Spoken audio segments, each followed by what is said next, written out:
Late-season WNBA storylines, Clark struggles, a new MVP threat, and the Aces revival.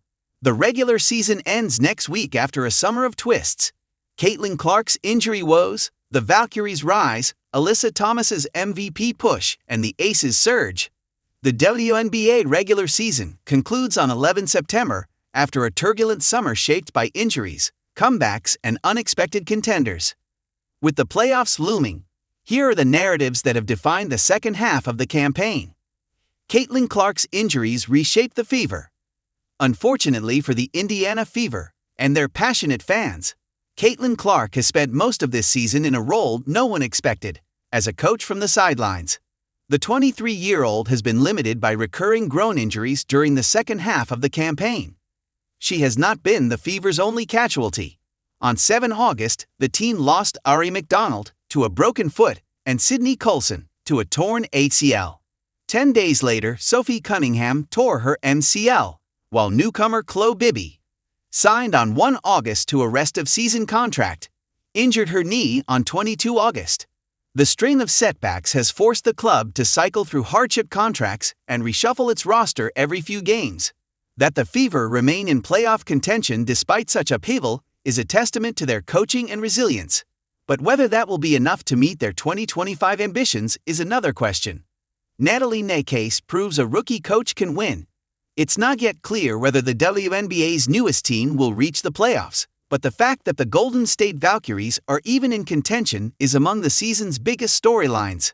The league's first expansion side since Atlanta in 2008 entered the year with a giant lavender question mark over their heads, and have steadily erased each doubt since. The Valkyries are led by Natalie Nacase, hired away from the Las Vegas Aces after 3 seasons as Becky Hammon's top assistant. While Nacase has brushed off talk of individual awards, "Honestly, I'm just being deadass. Our goal is to make the playoffs," she told Clutch Points last week. It should be Coaching Staff of the Year. The case for her as Coach of the Year is difficult to ignore. The achievements of the Valkyries in their debut campaign will be hard for anyone else to match.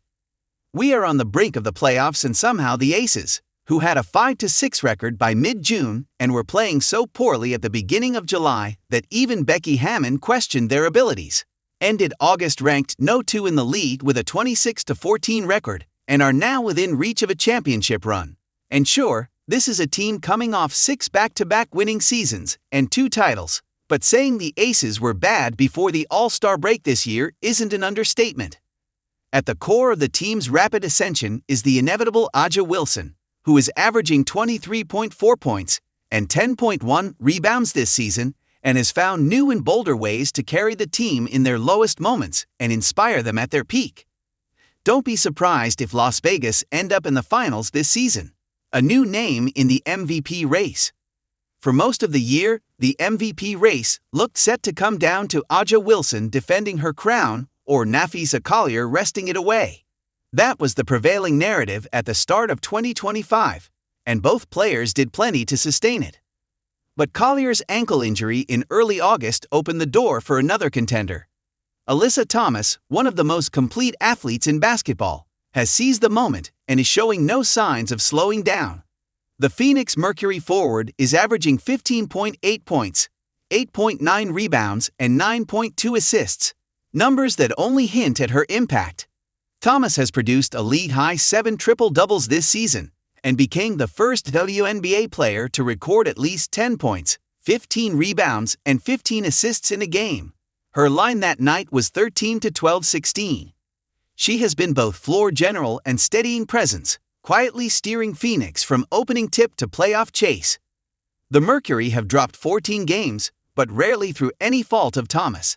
Since returning from a calf injury in June, she has been unshakable. And right now, she looks like the player most capable of reshaping the MVP conversation. Liberty injuries complicate a title defense. Injuries have reshaped the season, sidelining some of their biggest stars and leaving teams scrambling to adjust. No one has felt it more than the Liberty. They lost Jonquel Jones to an ankle injury in June, then Brianna Stewart to a bone bruise in late July. Sabrina Ionescu also spent time out with a toe problem, while Natasha Cloud has been sidelined with a broken nose. If Jones' absence was damaging, Stewart seemed to send New York into a tailspin. The Liberty were 17-6 and second in the league when she went down. Since then, they have slipped to no 5. That slide underscores Stewart's value and raises the stakes in New York's bid to repeat as champions. To defend their title, the Liberty will almost certainly need a top 4 seed to secure home court advantage and avoid a punishing early clash with the Lynx. It's a tall order, but with their roster finally healthy again, not an impossible one.